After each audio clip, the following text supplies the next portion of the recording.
Hey everybody, in this video we're going to cover the 5 top myths about InnerSource.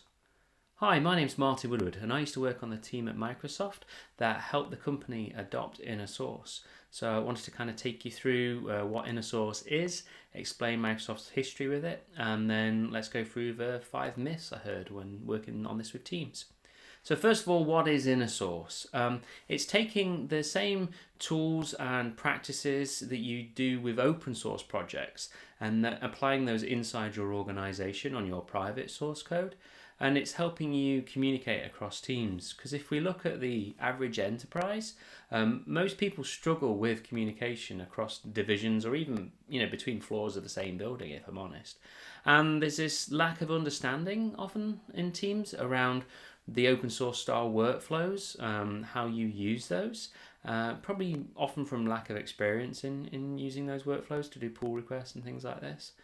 We also see inside organizations another challenge is people quite often have large monolithic code bases, and sometimes it's harder to kind of break those down into modules and do open source and inner source across those.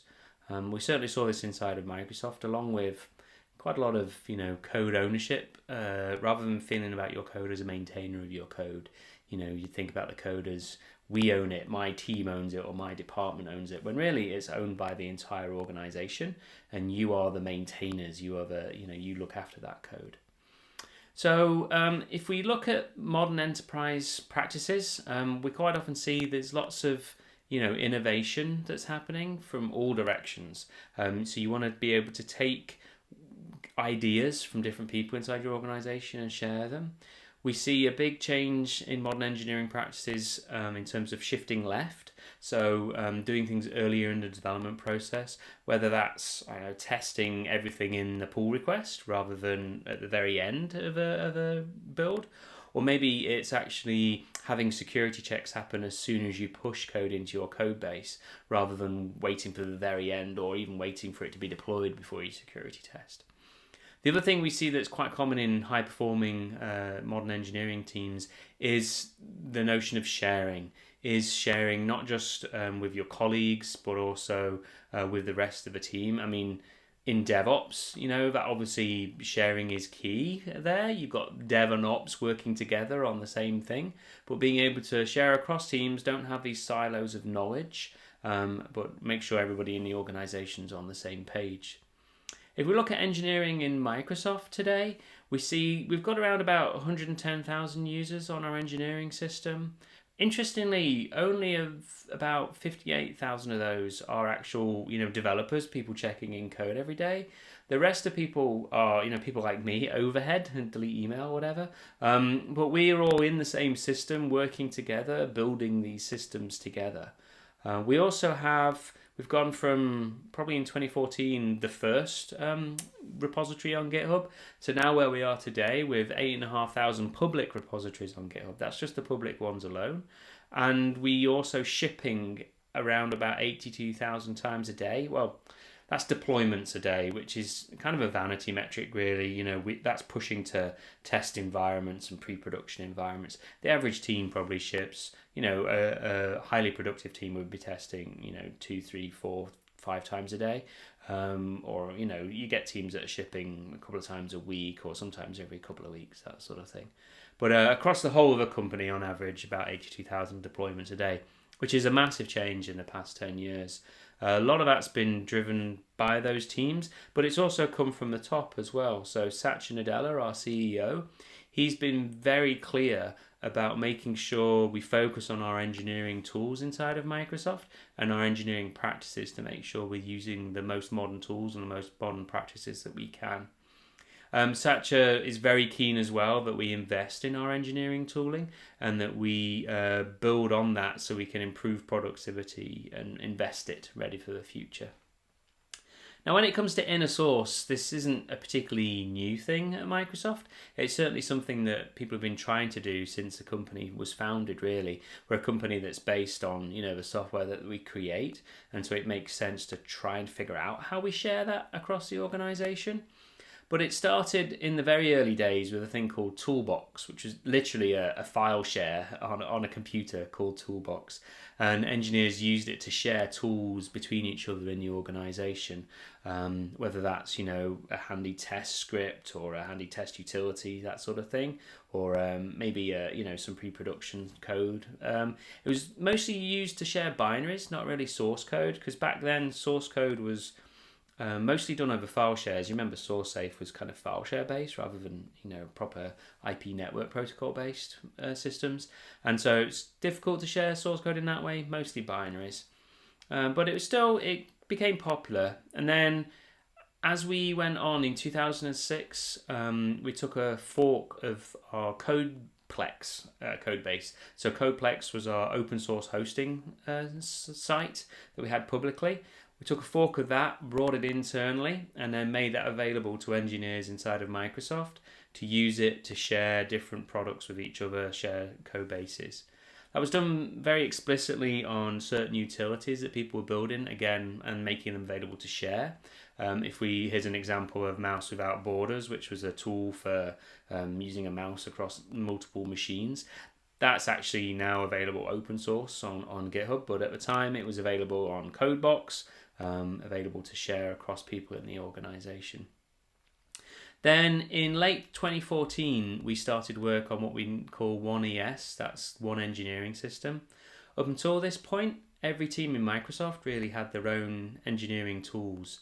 And when you move teams, you quite often had to learn a whole different way of working. We decided we would standardize and use one code base. One tool set across the organization. So we did that, and it was basically built on top of Azure DevOps for private code and then GitHub for public code. And then within Azure DevOps, what we actually did was we changed it so that every person in engineering was able to see the rest of the engineering system. So, I, as a developer on Azure, could see the Windows code base, Windows could see the Office code base, and try and improve a bit of sharing in that way. The biggest change came in the summer of 2015. Satya Nadella had come in as a CEO, and he was created 1 week, which is a week where we get everybody together and we all learn and we all do different things as a company. And part of 1 week is a hackathon that we run, where again everybody in the company is invited. We run it online, and it helps people get together in teams and build solutions. So in the summer of 2015, getting ready for the hackathon, we made a change to Azure DevOps just for the Microsoft Active Directory tenant, so that you could come in and change the visibility of a project and make it visible to everybody else within that AD tenant. So in this case, it was within the Microsoft organization. And we were able to use Azure DevOps at that time for our hackathon as a way of sharing code. So rather than using this external system, we were able to use our core engineering system as part of the hackathon and get everybody working together. That hackathon was actually great, for the first hackathon. Some good ideas came out of that. And in fact, the Xbox Adaptive Controller, which you can see in stores now, that came out of the hackathon in summer 2015. An engineer called Matt Height was working on different controllers, and he decided to get everybody together and did an initial version based on a Kinect controller. And this is to build a controller for people, with limited mobility and who typically struggle with an existing Xbox controller. Then Matt went and built another team in 2016's hackathon and worked on that some more to build this controller out. And that became what today you can buy in stores as the Xbox Adaptive Controller. And there's been lots of ideas that have gone through hackathons and actually come out of things. But the main benefit of these hackathons is to get everybody together, get everybody sharing ideas, and build these relationships across the business and, really start to share and build the community. Now, after the hackathon brought this to market and we started working, we then needed to work, a bit more on the ways that we communicate. By this time, let's say we created our GitHub account in 2014, and then as we moved on, we started to do more and more work in the open. And we started to learn as engineers, we started to learn how to communicate with people through issues, through pull requests. Often when you're working in an open source project, people don't share the same deadlines as you. They work for different companies, they've got different priorities. And learning to work in that way sort of really helped change the culture inside Microsoft, so we could communicate with those people and learn different tools and techniques, all based in GitHub. And what was interesting is by learning how to do that, it kind of also helped us learn how to communicate better internally. Because if you think about a typical enterprise, you've got lots of different groups with lots of different deadlines, and you're all working towards, different solutions, all for the value of your company, but you've got different goals. And so knowing how to work in that way really helped educate us how to work better internally. As we have developed inside Microsoft, we have more and more teams now that are using open source as part of the core of what they do. So they'll maybe have one or two components that they work on that are completely in the open, and then another couple that are closed, that are private code. And we're finding the engineering system kind of blur across those lines between different systems. And so what we're actually doing is starting moving the entire organization over to GitHub, or moving more and more of it that way anyway, so that we can share more work across this platform a lot closer. And also because this kind of social coding features that are built into GitHub really help you when it comes to doing inner source collaboration. So once we've decided to get everything into GitHub and start to learn the lessons we've got there, we're looking at some of the projects that have been most successful on GitHub and seeing what we can learn. And interestingly, one of the most successful projects across everything in GitHub, not just Microsoft, but across all open source projects, has been Visual Studio Code. Now, interestingly, Visual Studio Code came the other way. It actually started as an inner source project. The team, when they were building, they built an editor control called Monaco. And that's available now on GitHub as a public project. But at the time, they built it as an inner source project, made it available to other people within inside the organization, really did a lot of work on documentation, showing you how to use it. And then lots of different teams picked up that editor control, contributed changes to it, but also gave the team this real-world testing and these real-world requirements that helped them improve that editor control. And then eventually it became Visual Studio Code, which we all know and love today. And it's also the basis of Visual Studio Code Spaces, which was announced at Build. So it's a success story of inner source that's then become open source, which is quite interesting. Right, so let's go review some of the myths I've heard across teams when I've tried to sort of get people doing inner source a bit more, and some of the objections people have, that sort of thing. So let's start with number 5 in the inner source top myth countdown is we'll get free stuff. Now, lots of teams, when you're talking to them, think, oh, if I make this inner source, people will start contributing to my project for free. I don't have to do anything. Magic, I get engineering. That's sadly to say, that's not how it works. There is actually you do have to pay a bit of a tax to share with people, to talk to people, and you don't just magically get free contributions out of nowhere. But you will get contributions if you try and if you learn how to build that way. So let's look at the data. If we take Microsoft in last year, so 2019, across the calendar year, if you see who contributes the code, still 90% of the pull requests that get merged into the typical code base inside of Microsoft have come from you, the team. They haven't come from outside. It's not magic free code. It's not the magic, pull request pixies or anything like this. 90% of the code comes from within the team, just as before. However, 9% of that code has come from a nearby team, so teams close to you, probably within the same division. But 1% of it has come from, the other end of the business. So you can see that most of the code that we're writing on these internal projects is coming from those internal teams, but we're able to get contributions from outside different areas of the business.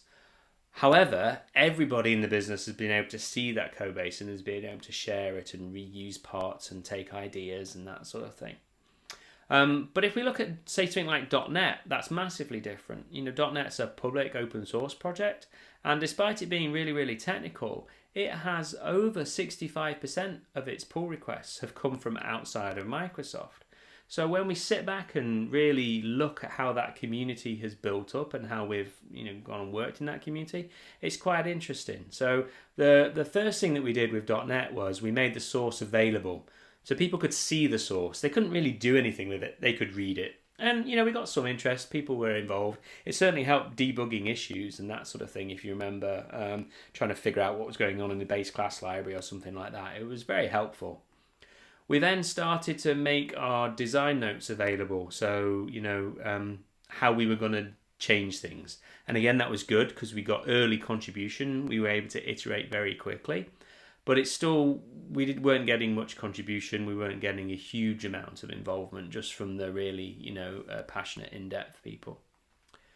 The next stage that we did was we went open with our code, but we had limited contributions. We actually published the source code from TFS at the time over to Coplex at the time, and we could take contributions back in, but we weren't working in that code base. We were just publishing to that code base and then manually pulling changes back, merging them, and then pushing them out eventually. There were slow feedback times. There wasn't really much live discussion happening on those issues. But it was available under an open source license. This was progress. Where we saw this massive uptick in contribution was when we really adopted a true community workflow. So we moved our engineers into GitHub, and we had them doing pull requests to the project just like they were anybody else who was contributing from outside the organization. And we found that was massively important, that you don't treat your engineers as special. They follow the same process as the rest of the community for code reviews and things, and you're truly part of that community. When that happened, we saw this huge uptick in interest and participation. And that meant we actually had to improve our documentation, make it easier to get started in the code, make it easier to find things, help understand why we were doing certain things that way. And then the final thing that happened was we created the .NET Foundation, and we actually started sharing the ownership of .NET and making it so the .NET platform was truly shared, was truly owned, not just by one team, but shared across lots of teams. And if we kind of step back on that, what I try and explain this to people is with a contribution funnel. So with if you think about the funnel of contribution, like you think about a sales funnel or those sorts of activities, business activities, most people looking at your project just consume. They just drive by, download the software, use it, never come back again. If it doesn't work for them, they'll maybe never ever come back again, and that's fine. That's what open source and InnerSource is about. At least they've been able to find something, try it, consume it, it solved their problem, off they go. Brilliant. Improved productivity, that's fantastic. But a very small percentage of them will come back and they'll contribute time. And so your job as a maintainer of your code base is to maximize the number of people that go from consumption to contribution. So to do that, you need to make it easier for people to consume that software. You want to have, a good README. You want to have, make it easy to download, install, not too many prerequisites. You want to have a screenshot that shows people what it is they get when they install this software, that sort of thing. So you maximize the people in the top of the funnel. And then to make it easy to contribute back in, you give clear instructions about how to log an issue, how to create documentation, what sort of things you would like help testing. And you'll bring a larger percentage of people down into contributing time. And then a very small percentage of those people will actually contribute code into your project. And code obviously is extremely helpful. Open source communities, value code contribution over everything else because it is so helpful to drive the community forwards. And that might just be a fix to the issue that they found, or it might be tests, or sometimes whole new features, which is brilliant and fantastic. So you need to be welcoming to these people who've contributed some time, so that the small percentage of them that contribute code are maximized, that you get the most people through, and be welcoming to contribute code. And then when people do contribute code to you, you want to be welcoming to them so that you can get people down into the next level of the funnel, which is where they share ownership with you and help you maintain your project. So if somebody contributes some code, you want to be responsive to that pull request, give them good feedback. You want tests running on that pull request so they get quick feedback if this code is going to be accepted or not. And then you also, want to be able to provide opportunities for them to influence the future of the product direction, help with code reviews, that sort of thing. So that's kind of the contribution funnel, and you need to be thinking about how we're going to bring people down that funnel with you so that you get more and more useful contribution to the project that you're sharing. We also want to figure out how to make sure that these contributions coming in are actually helpful. It's no good, getting features which you don't want to implement because you're just going to annoy them, and it's going to, it's going to waste your time as well. So the first thing is to make sure you've got good documentation that's inviting, that brings people in, that shows them what to do. You want to make sure you've got good governance of your project. So make sure you're responding to pull requests that come in fairly quickly. Make sure you have tests that pass like normally. So when somebody downloads that code and hits build, and watch all the tests pass, that it works, and then they can go and get on and fix the thing that they wanted to fix, rather than trying to fix your broken software, before they can even get started. And what's also quite good is to be, when you're being collaborative, if you find an issue, which is something that you want to do, but it's not at the top of your backlog yet, but it'd be good for somebody to do, you can mark that as a good first issue. If it's not too hard, it's easy enough to get started, you just don't have the time to do it yet. Mark those as good first issues, and then people who are looking at contributing can do that. And so if we look at on the documentation side, we can see, it's good to have a README that kind of helps people see where they are, see what this project does, how to get started in it. In that, if you describe the contribution process, and there's a contributing.md file that will show up in the right places, but that'll help bring people in and help them contribute in a way that's helpful to you, and will save their time as well. And this is all about being welcoming and bringing people down that contribution funnel. And then the other thing that you want to make sure you've got is this query of easy first contributions, and also make sure you're responding to your issues, responding to those pull requests. If you can keep your code kind of clean and commented and approachable, that really helps. You'll find as you start to do more and more sharing and more inner source, it actually helps you make your code more modular, because you're trying to group code together into bite-sized, more consumable chunks, and so it actually leads to more modular code, which is quite an interesting side effect. Okay, that's enough of that one.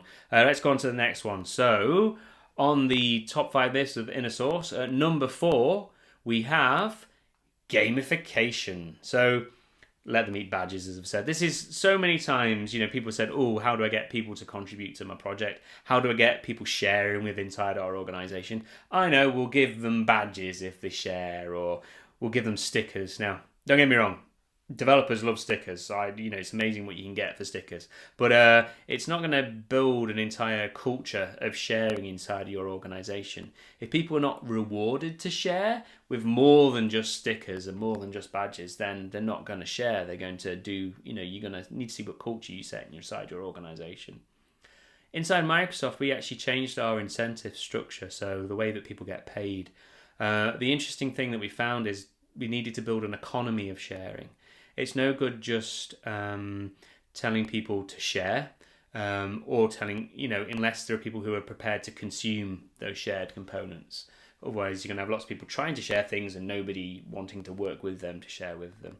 So we actually changed our incentive structure. So when you're demonstrating your impact, you don't just demonstrate your own personal impact. You demonstrate what impact you've had on the work of others. But you also have to demonstrate what impact you've had building on the work of others.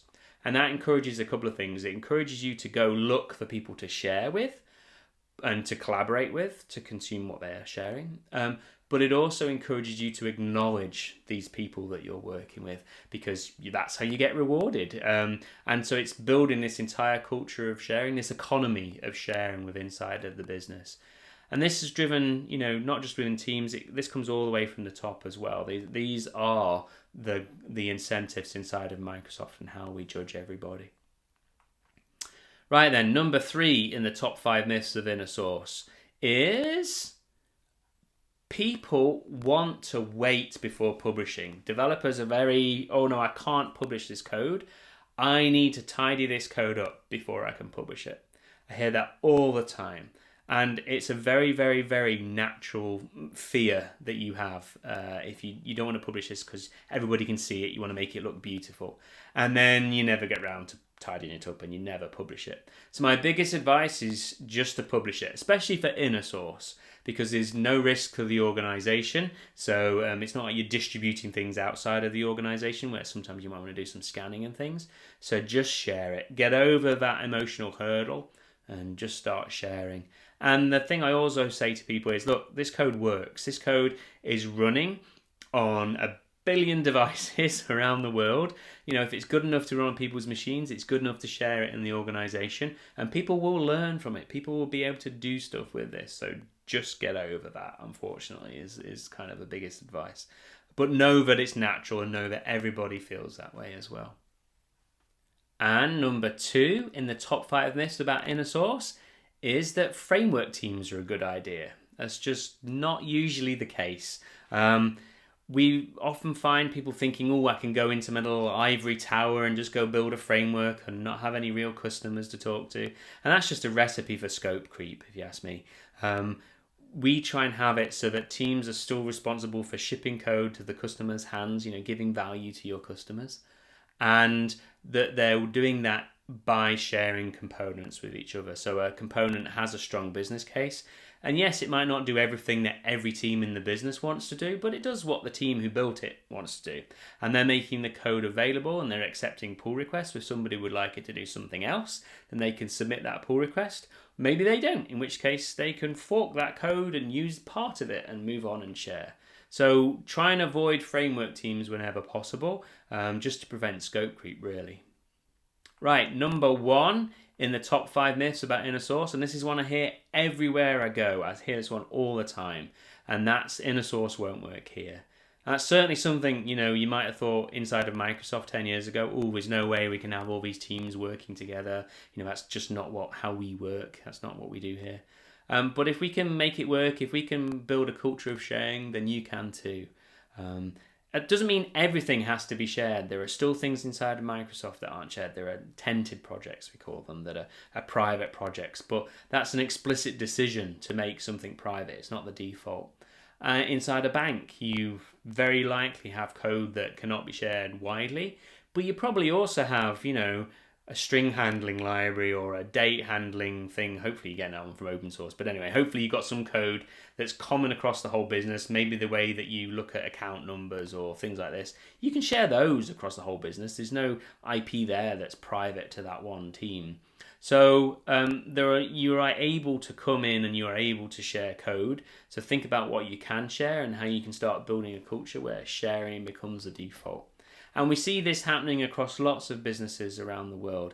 NASA's a great example, the Jet Propulsion Laboratory, where they've increased their code reuse now on GitHub to greater than 90%, and they've seen a 20-fold increase in collaboration, which is just amazing. But you can see some big names there of lots of companies who've seen an increase of performance and an increase of sharing by adopting InnerSource cultures inside their organization.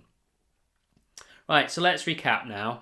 If we look at the key features, what makes InnerSource engineering systems? So the first one is that you build an economy of sharing inside your organization. Teams are incentivized to share with other people and they're incentivized to consume those shared libraries. Build this economy. An InnerSource model is one that allows permissive read access. So lots of people in the organization can read that code and can log issues and that sort of thing. But a very small percentage, the team, have the restricted write access. So the team who own that code, who maintain that code, still control what goes in it. They're not losing control. People can suggest changes, but they still have the control of what's in that code. And so it's restricted write, permissive read is a classic, InnerSource pattern. You need to make sure you've got discoverability of projects. It's no good just sharing things and having permissive read if you can't find them. If you're trying to find that library inside your organization that does that thing that you need, how do you find it? Where do you go? You need this discoverability.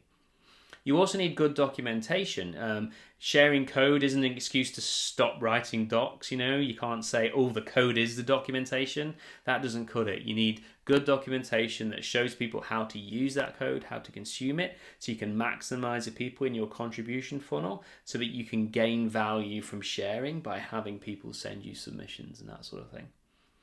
You also need a well-documented and easy to set up developer environment. If you think about the number of times you've been to a library and you want to make a change to it, but to get the dev environment means like 4 or 5 days of work, setting up prerequisites, installing machines, all that sort of stuff. That's just painful. Nobody's going to go through all that pain unless they're really, really, really motivated.